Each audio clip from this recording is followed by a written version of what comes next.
হাসান বাসর ঘরে ঢুকেই দরজাটা লাগিয়ে সদ্য বিয়ে করা বউকে বলল, এখনো রেডি হওনি কেন? এই রাতটা কি জন্য জানো তো? এই রাতে স্বামী স্ত্রী কী করে জানার পরেও তুমি এখনো রেডি না হয়ে সেই প্রাচীন যুগের বিয়ের সাজে বসে আছো। আমি অবাক হচ্ছি তোমার এমন ব্যবহার দেখে। 3 বছরের রিলেশন ছিল আমাদের, তুমি কখনো তোমার হাতটাও ঠিক মতো ধরতে দাওনি। আর আজ যখন এত সাধনার পর তোমাকে বিয়ে করেছি, তখন তুমি আমাকে দেখে ভয় পাচ্ছ? এগুলো তো করতেই হবে। তাহলে শুধু শুধু কেন ভয় পাচ্ছ? যাও, তাড়াতাড়ি রেডি হয়ে নাও।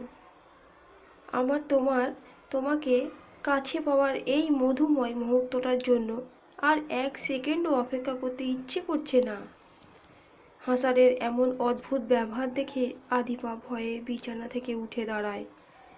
তার কেন জানি বিশ্বাস হচ্ছে না হাসান তার সাথে এভাবে কথা বলছে। 3 বছর তার সাথে প্রেম করেছে, কিন্তু কখনো এতটা খারাপভাবে তার সাথে কথা বলেনি। প্রেমিকের দামি নিয়ে কখনো প্রেমিকার হাত ধরতে চায়নি। প্রেমিকার দুর্বলতার সুযোগ নিয়ে প্রেমিকার নরম ঠোঁটে স্পর্শও পেতে চায়নি কখনো। দীর্ঘ 3টা বছর যে মানুষটার আদিবার চোখে একজন বিশুদ্ধ প্রেমিক হিসেবে বেঁচেছিল, সেই মানুষটা হঠাৎ করেই এত অশুদ্ধ হয়ে যাবে সে কখনো ভাবেনি। কিন্তু হয়েছে। হাসান আজ তাকে ভোগ করতে চায়। সেও হয়তো না করতে পারবে না, কারণ এখন সে হাসানের বিয়ে করা বউ। সে যা চাইবে সেটা আদিপা দিতে বাধ্য। যখন আদিপা এভাবে ভাবছিল, তখন হাসান তার হাত ধরে তাকে বিছানায় বসায়। আদিপা কিছু বলে না, শুধু ভাবছে যে মানুষটাকে সে এতদিন ধরে চেনে, ভালোবাসে, তাকে কেন আজ এত ভয় পাচ্ছে। এটার উত্তর আদিপার জানা নেই। হঠাৎ করে আদিপা বুঝতে পারল তার গলায় কেউ হাত রাখছে। আদিপার চোখ দিয়ে দুফোঁটা জল গড়িয়ে পড়ল। নিজের ভালোবাসার মানুষকে বিয়ে করার পরও যে কেন মেয়েকে বাসর রাতে এভাবে চোখের জল ফেলতে হবে, আদিপা কখনো কল্পনা করেনি। কিন্তু আদিপার সাথে এটাই হচ্ছে। হাসান নিজ হাতে আদিপার গয়নাগাটি খুলছে আর বলছে, তুমি যে কেমন মেয়ে আমি বুঝি না। এত ভয় পেলে চলে? এই রাতটা তো মজা করার। তুমি কাঁদছো কেন? একটু পরেই তুমি আর কাঁদবে না, সেটা আমি জানি। কারণ আমি তোমাকে এত বেশি ভালোবাসা দিব যে তুমি কাঁদার সুযোগই পাবে না।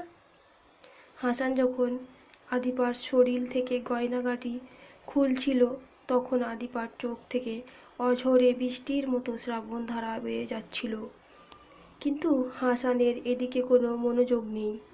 কিছুক্ষণ পর হয়তো সে আদিপার শরীর থেকে কাপড়গুলো খুলেও নিজ হাতে।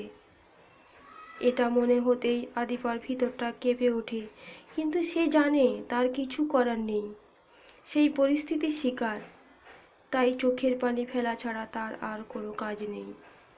বিয়ের আগে এই রাতটাকে কেন্দ্র করে কত রঙিন স্বপ্ন বুনেছিল আদিপা, কিন্তু আজ যেন শেষ বেলায় এসে সব শূন্য। বাসর রাতে নিজের ভালোবাসার মানুষের পাশে বসে তার হাত ধরে চাঁদ দেখার ইচ্ছে ছিল, কিন্তু সেই ভাগ্য কি আর আদিবার আছে? নেই। মানুষের সব ভালো লাগার ইচ্ছে কখনো পূরণ হয় না। হয়তো আদিবারটাও হবে না, তাতে কারোর কোনো কিছু যায় আসে না। কত ইচ্ছে ছিল বাসর রাতটা জেগে জেগে অতীতের সেই ভালোবাসার সুন্দর মুহূর্তের গল্পগুলো বলবে, তার ভালোবাসার মানুষকে বলবে। কিন্তু হাসান সেগুলো শোনার জন্য প্রস্তুত নয়। সে আদিপার গয়নাগাটি খোলাতেই ব্যস্ত। হঠাৎ করেই হাসান আদিপার গালে হাত দিয়ে চোখের পানি মুছতে মুছতে বলল, তুমি এত বোকা কেন? আমাকে কি কোনোদিন বুঝবে না তুমি? তোমার কি মনে আছে 2 বছর আগে তোমাকে বলেছিলাম বিয়ের পর প্রথম রাতে আমি তোমাকে নিয়ে ড্রিম লাইটের আলোয় আলোকিত ফুটপাতের রাস্তা দিয়ে তোমার হাত ধরে হাঁটবো, 1 প্লেট ফুচকা দুজনে ভাগাভাগি করে খাবো। ভুলে গিয়েছো সেই কথাগুলো? এইসব গয়নাগাটি পরে কি তুমি বাইরে যাবে? গয়নাগাটি খুলেছি, তাড়াতাড়ি কাপড় চেঞ্জ করে নাও। সবাই ঘুমিয়ে গেছে, বাইরে ফুচকা খেতে যাব। হাসানের কথাগুলো শুনে আদিপা আবারও কেঁদে দেয়, তবে এই কান্নাটা আনন্দের কান্না। 2 বছর আগে কোনো এক পড়ন্ত বিকেলে আদিপার হাত ধরে হাসান কথাগুলো বলেছিল। আদিপা শুধু একদিন হাসানকে মজা করে বলেছিল, বাসর রাতে তোমাকে অনেক কষ্ট দিব, তোমাকে দিয়ে ফুচকা কিনে আনাবো আমার জন্য। পৃথিবীর প্রথম স্বামী হিসাবে নিজের বউয়ের সাথে বাসর করা বাদ দিয়ে তার জন্য ফুচকা কিনে আনাবো। ব্যাপারটা চমৎকার হবে না? কথাগুলো শুনে খানিকটা হেসেছিল হাসান। কিন্তু পরের দিনই যে এই কথাগুলোই হাসান আদিপাকে বলবে কখনো ভাবেনি আদিপা।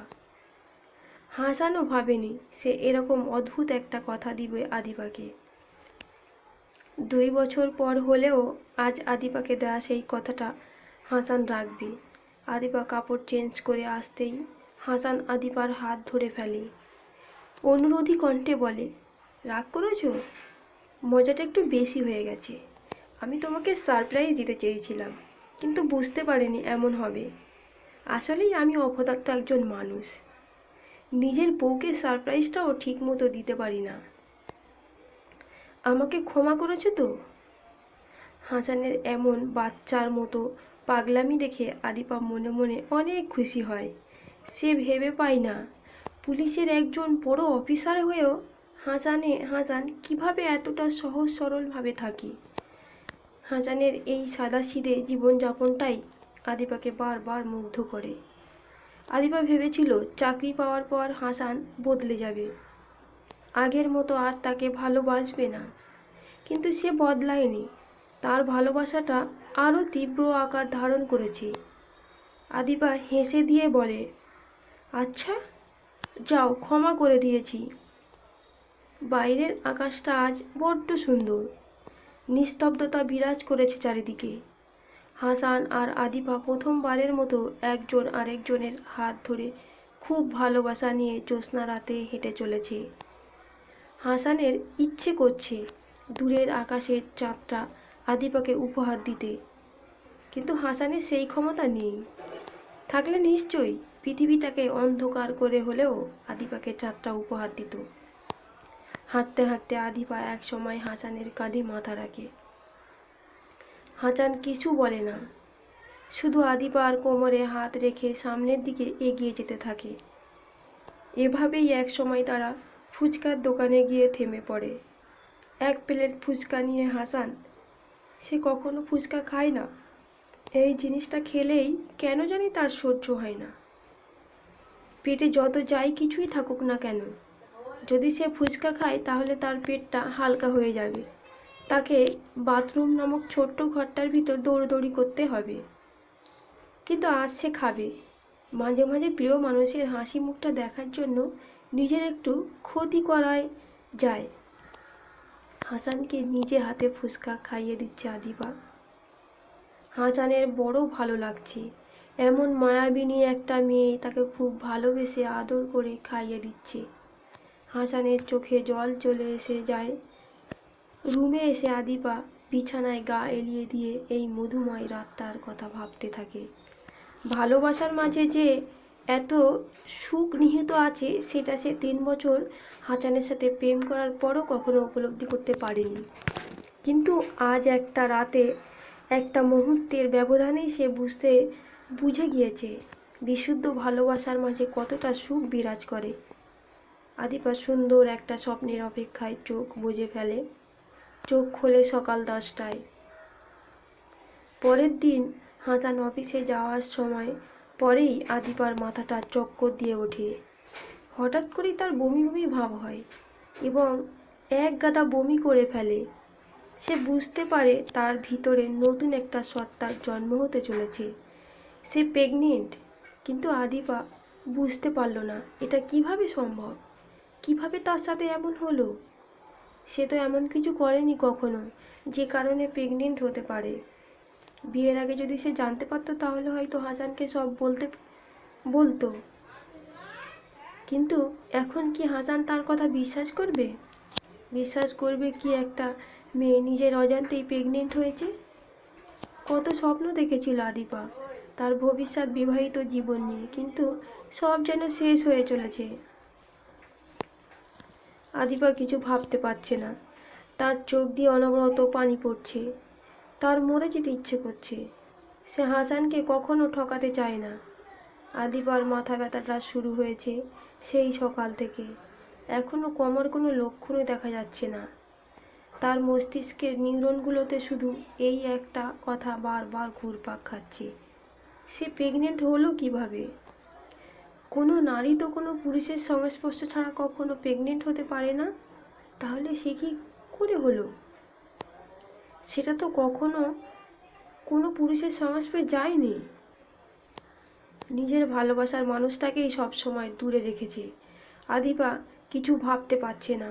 হাসান যখন শুনবে সে প্রেগনেন্ট, তখন কি হাসান তাকে অবিশ্বাস করবে? নষ্ট মেয়ে ভেবে তাকে তালাক দিয়ে দিবে? নাকি আদিবার কথা বিশ্বাস করবে? এখানে তার কোনো দোষ নেই। এর পেছনে কে আছে সেটাও সে জানে না।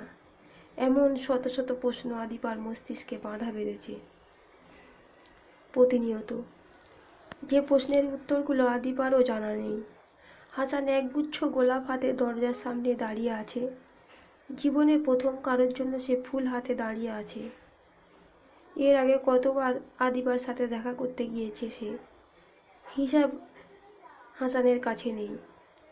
তবে সে কখনো ফুল জাতীয় কোনো কিছু আদিবার জন্য নিয়ে যায়নি। তবে আজ রাস্তা দিয়ে আসার সময় তার কেন জানি মনে হলো পৃথিবীর সব মেয়েরাই বোধহয় চায় তাদের স্বামীরা প্রতি রাতেই তাদেরকে একগুচ্ছ কাঁচা গোলাপ হাতে নিয়ে প্রেম নিবেদন করুক। তাই হাসান ঠিক করেছে এখন থেকে বাসায় ফেরার পথে প্রতিদিনই সে তার প্রিয়তমা স্ত্রীর জন্য একটা করে গোলাপের গুচ্ছ নিয়ে যাবে।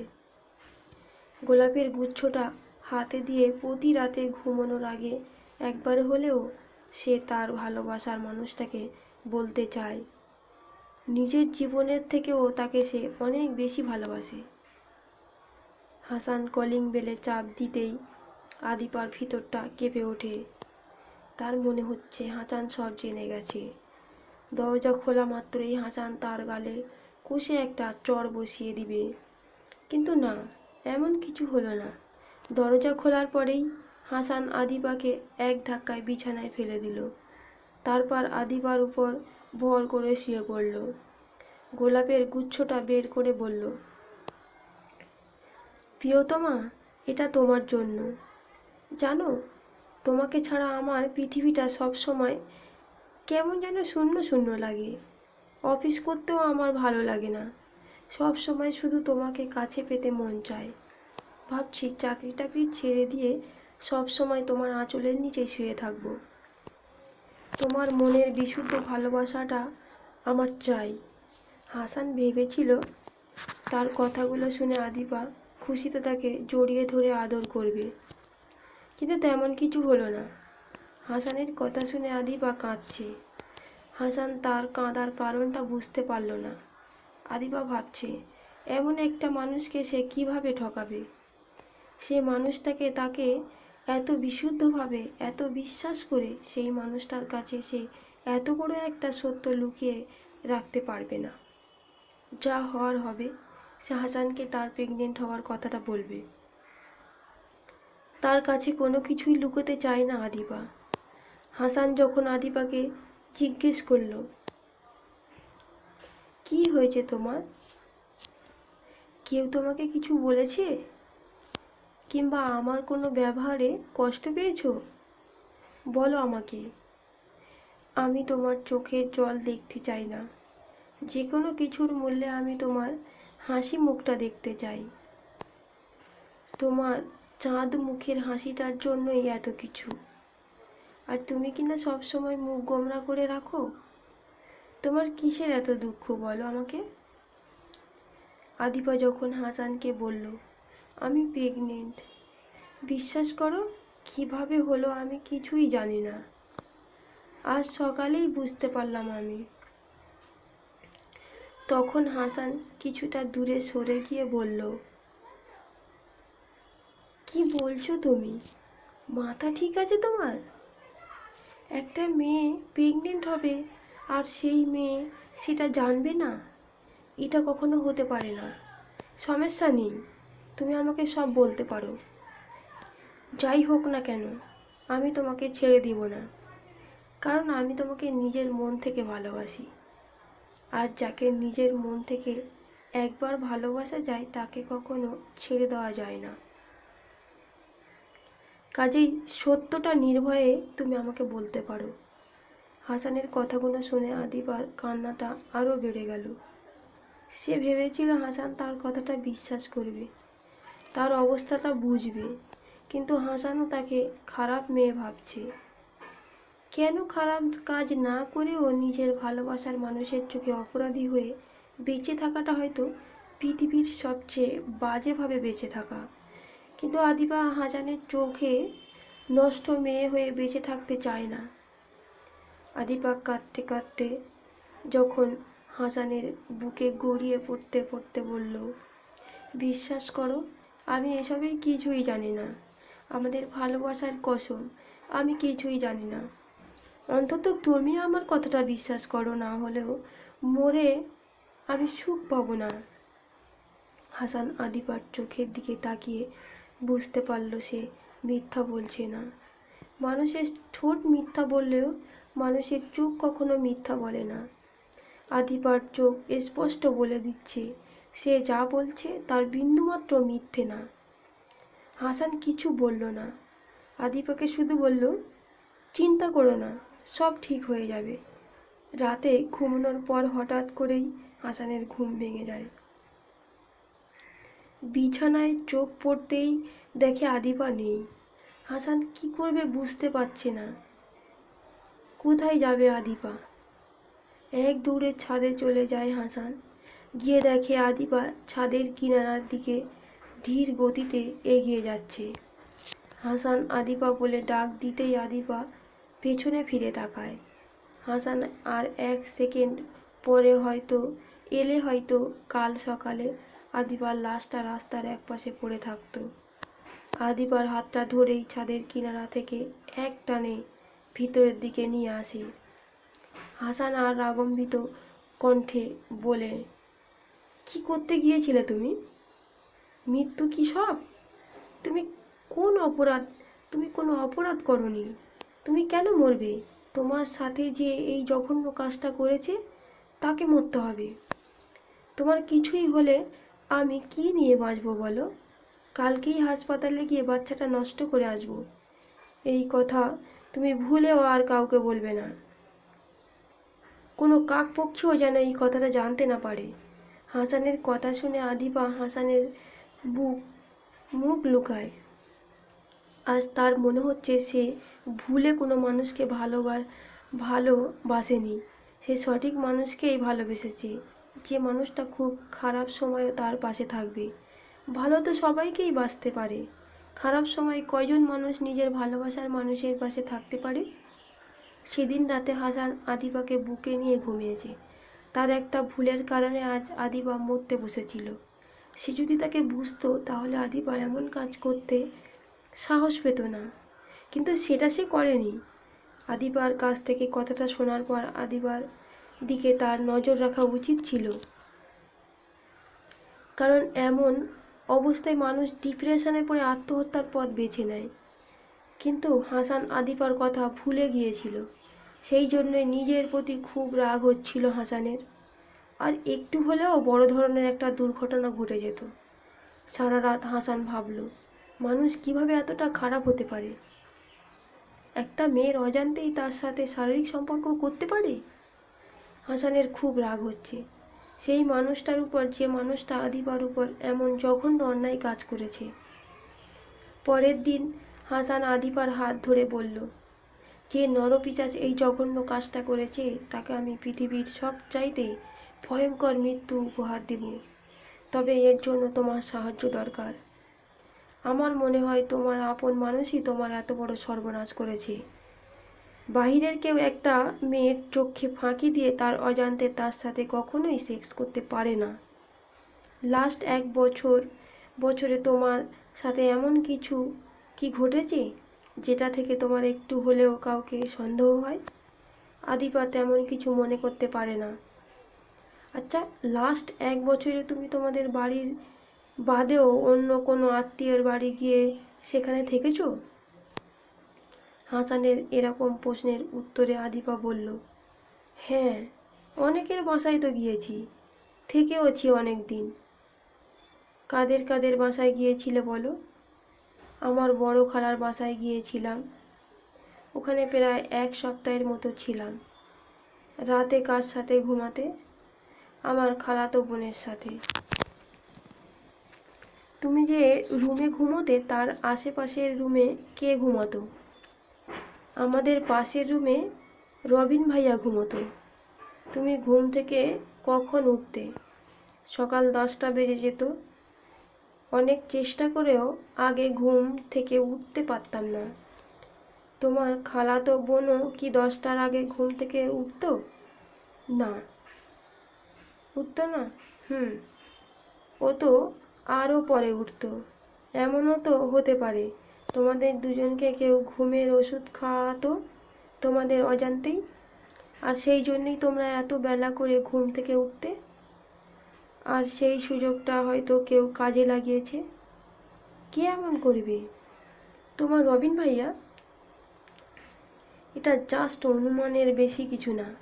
এমনও তো হতে পারে আমাদের ধারণাটা সত্য, আবার হতে পারে ভুল। আদিপা কিছু ভাবতে পারে না। রবিনকে তো আপন ভাইয়ের মতো দেখতো, আর সেই কিনা তার সাথে এমন করবে? না, এমন হতে পারে না। তবে সন্দেহটা একেবারে ফেলে দেওয়ার মতোও নয়। এভাবে ভেঙে পড়লে চলবে না। তোমাকে আগেই বলেছি, তোমার সাথে এটা বাইরের কেউ করেনি। তোমার খুব কাছের মানুষই এমন করেছে। তোমার বড় খালার বাসার বাদে আর কাদের বাসায় গিয়েছিলে বলো আমাকে? হাসানের কথা শুনে আদিপা নিজেকে কিছুটা সংযত করে বলল, বড় খালার বাসা থেকে আমি মামার বাড়ি চলে গেছিলাম। সেখানে কিছুদিন ছিলাম। তবে ওখানে মামা বাদে কোনো পুরুষ ছিল না। আমি আমার মামাতো বোনের সাথেই ঘুমাতাম, আর মামা মামি আলাদা রুমে ঘুমাতেন। আদিপার কথা শুনে হাসান কি বলবে কিছু বুঝতে পারল না। শুধু বলল, আর কাদের বাসায় ছিলে তুমি? মামাদের বাসা থেকে আমাদের বাসায় চলে আসি। তার কিছুদিন পর বড় আপুর ওখানে চলে যাই। ওখানে মাস খানেকের মতো ছিলাম। আত্মীয়ের বাড়ি বলতে এই কয়েকজন মানুষের বাড়িতেই ছিলাম আমি। কিন্তু এরা আমার সাথে এমন করবে কেন? সবাই আমাকে অনেক আদর করত। তারা আমার সাথে এমন করতে পারে না। হাসান আদিপার হাতে হাত রেখে বলল, দেখো, যারা খারাপ তারা খারাপই। তাদের কাছে নিজের মা বোনও নিরাপদ নয়। বাপ হয়ে নিজের মেয়েকে ধর্ষণ, মামা হয়ে নিজের ভাগ্নিকে নির্যাতন, এরকম আরও জঘন্য কাজ করছে মানুষরূপী অমানুষ। সেখানে তোমার সাথে এমন হওয়াটা তো অস্বাভাবিক কিছু না।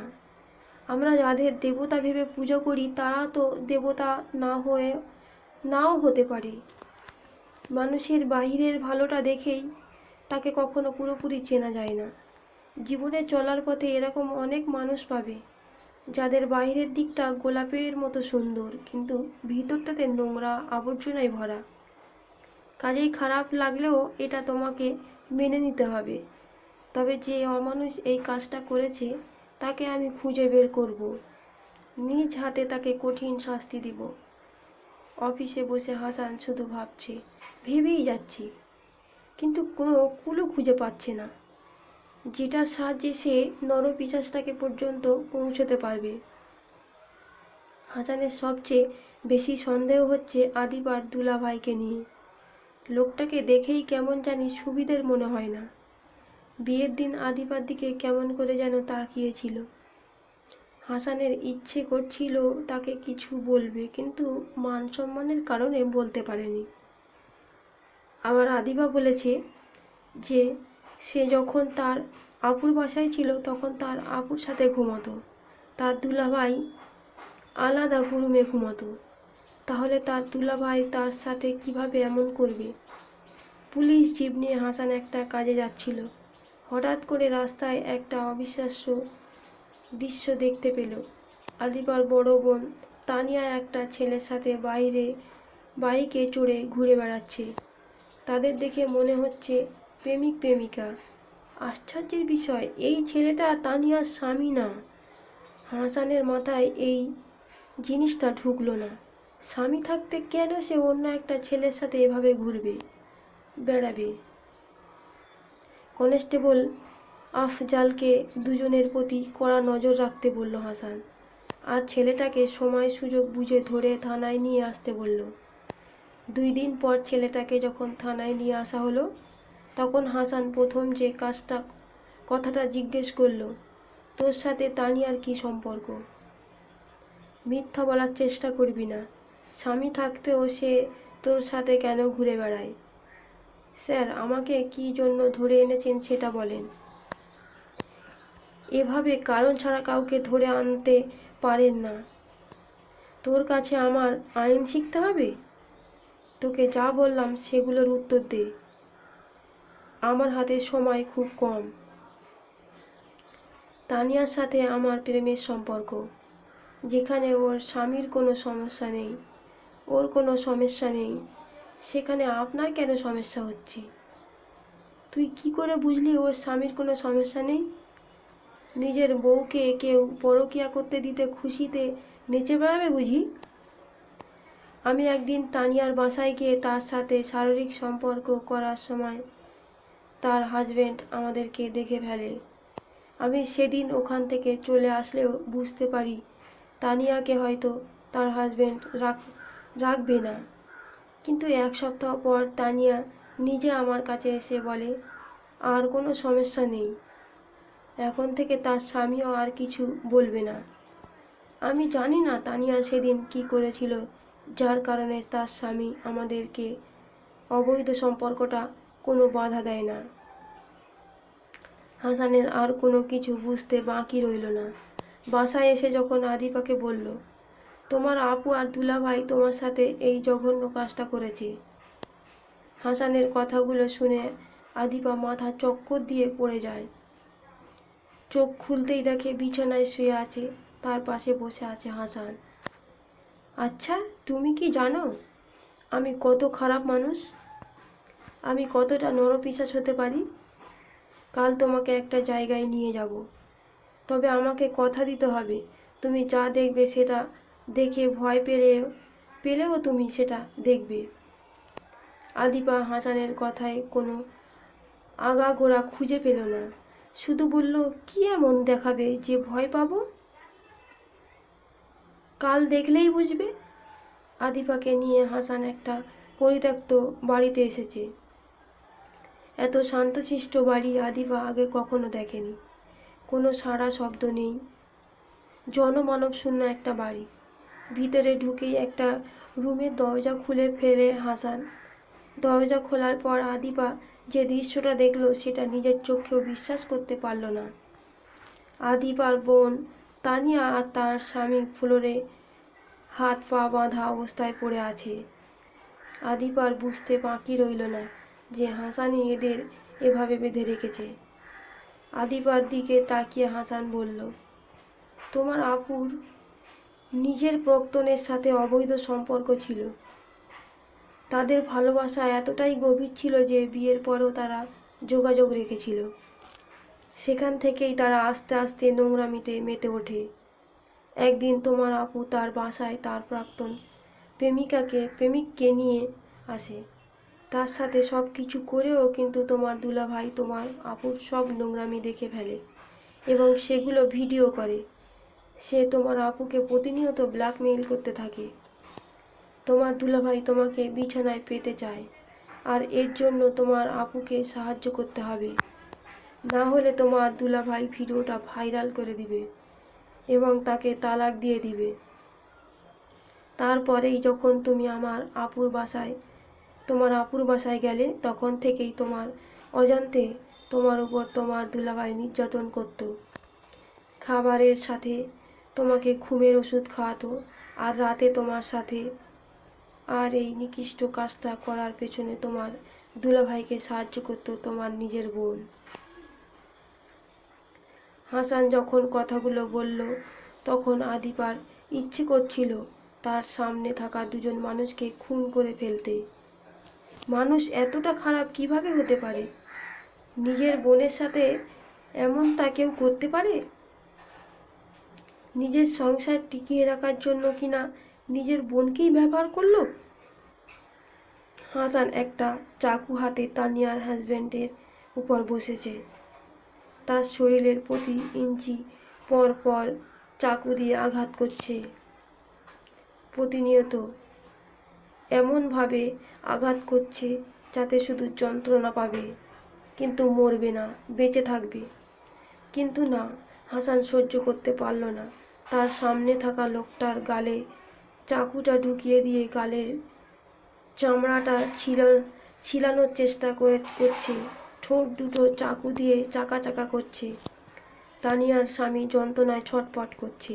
নিজের প্রাণ ভিক্ষা চাইছে না, শুধু সে তার মৃত্যুর কামনা করছে, কারণ তার এই অসহনীয় যন্ত্রণাটা আর সহ্য হচ্ছে না। তানিয়া আদিপার কাছে হাত জোড় করে ক্ষমা চাচ্ছে। তাকে যেন এভাবে এত যন্ত্রণায় মৃত্যু না দেয়। হাসান তার কাজ করে যাচ্ছে। এক সময় চোখ দুটো উপরে ফেলে দেয়। 20 মিনিট মৃত্যুর যন্ত্রণা অনুভব করার পর হাসান তার গলাটা মাথা থেকে নামিয়ে দেয়। হাসান বলল, তোমার আপু আরও যন্ত্রণায় মৃত্যু হবে। সে জানো কি করেছিলে? তোমার দুলাভাই তোমার সাথে যে ঘৃণিত কাজটা করতো সেটা তার ফোনে ভিডিও করে রাখতো।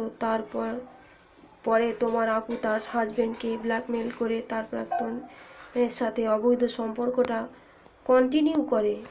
আদিপা কিছু বলে না। তার সামনে থাকা হাসানের হাত থেকে চাকুটা নিয়ে তাকে ধাক্কা দিয়ে ফেলে দেয়।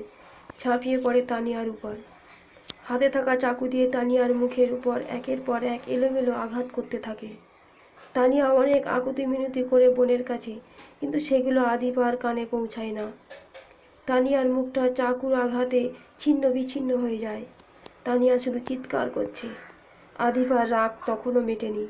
সে তানিয়ার সম্পূর্ণ কাপড় খুলে ফেলে। হাসান চোখ বন্ধ করে ফেলে। তানিয়ার বুকটা চিরে ফেলে আদিপা।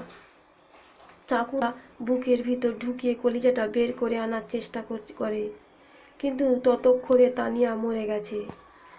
হাসান গিয়ে আদিপাকে থামায়। কি করছো? ও মরে গেছে।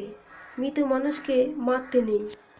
চলো এখান থেকে, এখনো অনেক কাজ বাকি।